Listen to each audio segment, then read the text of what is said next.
المشرف العام على معرض مركز البجادية ياسر النخيش. تفضل.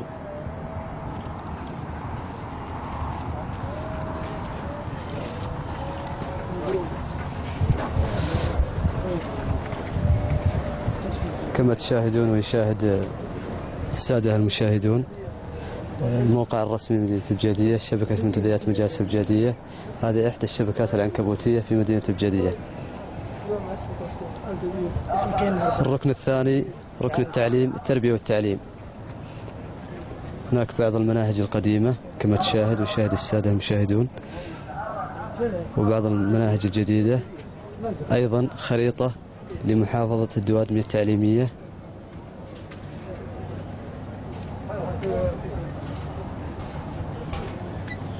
كذلك بيت شعر، أحد التصاميم لشباب مدينة البجادية. كذلك بعض الأعمال الفنية،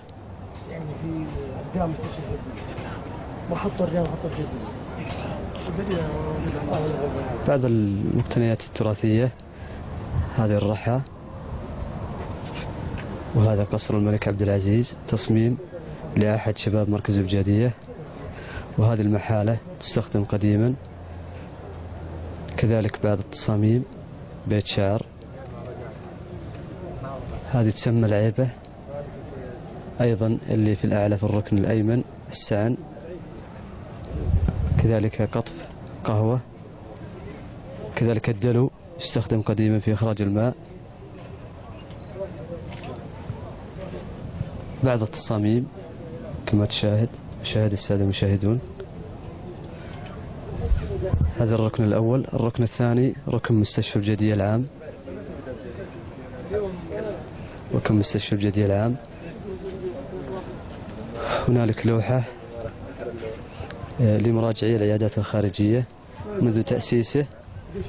افتتح في 13/3/1431 للهجرة، نعم 1431.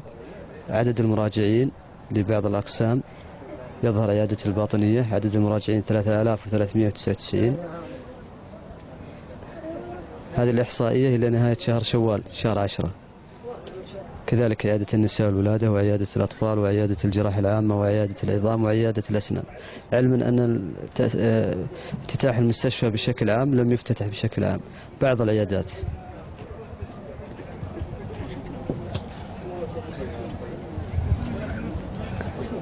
بعض النصائح والإرشادات من مستشفى البجادية العام: الفواكه، مجموعة من الفيتامينات، السمك، الحليب. كذلك هذه لوحة معبرة. أيضا هناك لوحة أخرى تستوقفنا كثيرا، تستوقف السادة الزوار، اللي هي بالأسفل: نهاية المدخن. كما ترى كما تشاهد ويشاهد السادة المشاهدون، نهاية المدخن، نهاية مأساوية. الركن الثالث ركن مركز صحي البجادية العام. والتحديات للأحبة الأطفال وكذلك للزوار الكرام متواصلة. كما تشاهد جهاز تعقيم، مهرجان خليفة الدوادمي. كذلك جهاز قياس الحرارة، كذلك جهاز الضغط، كذلك جهاز للتنفس. هذا الركن مركز صحي البجادية. الركن الآخر ركن مركز هيئة البجادية، بعض الشعارات واللافتات، لوحات الستاندر. الركن الآخر ركن مركز الدفاع المدني بالبجادية،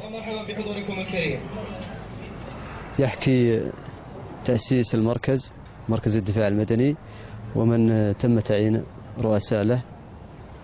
هذه اللوحة أيضا نبذة عن مركز الدفاع المدني بالبجادية. أيضا مقر مركز الدفاع المدني. الركن الذي يليه ركن بلدية البجادية. كما تشاهد بعض المنجزات في مدينة البجادية التي عملت وقامت بها بلدية البجادية. أيضا هذا التصميم دوار البجادية العام، وهو تقاطع طريق القصيم مع طريق الحجاز القديم. بعض الأجهزة التي تستخدم كما تشاهد: جهاز قياس النظافة العامة، وجهاز قياس صلاحية زيت القلي، وجهاز قياس درجة الحموضة في اللحوم. بعض اللافتات. الركن الذي يليه ركن تراث لمدينة بجدية كما تشاهد. هذا الزير، زير الماء، كذلك دلو، كذلك بعض المقتنيات الأثرية من الدلال، الربابة، أيضا النجر،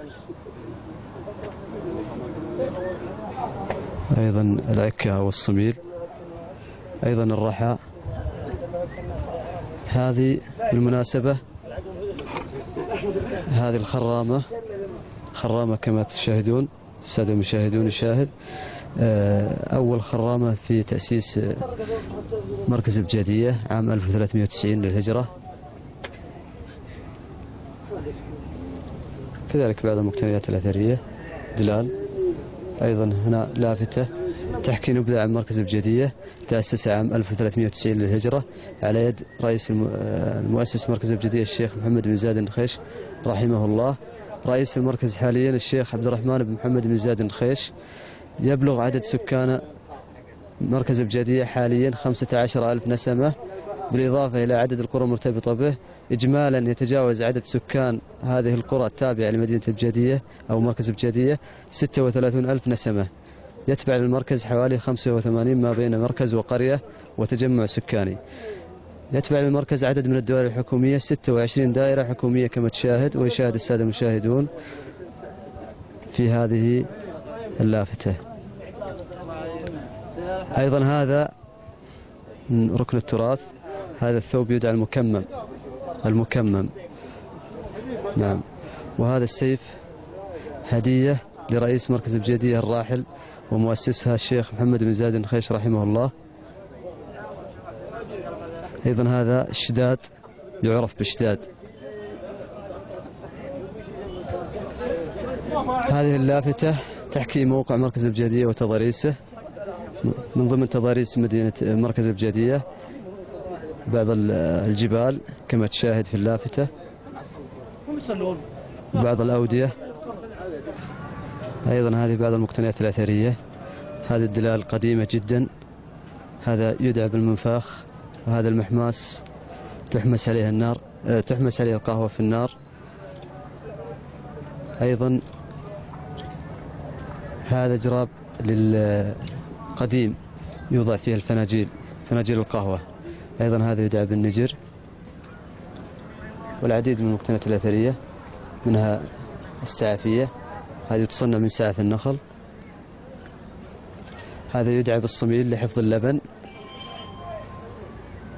ويصنع من الجلود. وهذه تدعى العيبة وتستخدم لحفظ التمور. كما تشاهد بعض الصور من مركز بجدية، بعض صور للدوائر الحكومية، منها مركز بجدية، كذلك المحكمة والبلدية ومكتب التربية والتعليم والهيئة وقسم المرور والدفاع المدني والمكتب التعاوني. العديد من الدوائر الحكومية.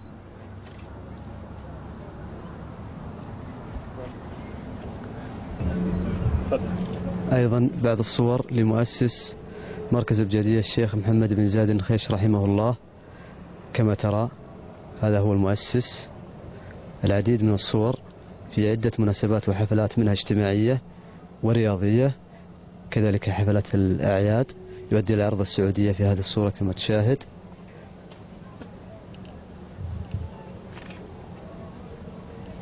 أيضا بعض المناسبات الاجتماعية والرياضية. هذا الركن لإحدى الشبكات العنكبوتية في مركز بجدية، منتديات بجدية الرسمية كما تشاهد ويشاهد السادة المشاهدون. تأسست أواخر عام 2001 ميلادي، ثم توقفت لفترة من الزمن وأعيد تأسيسها عام 2006 ميلادي. عدد الأعضاء أكثر من 5,000 عضو. عدد الزوار يوميا 3,000.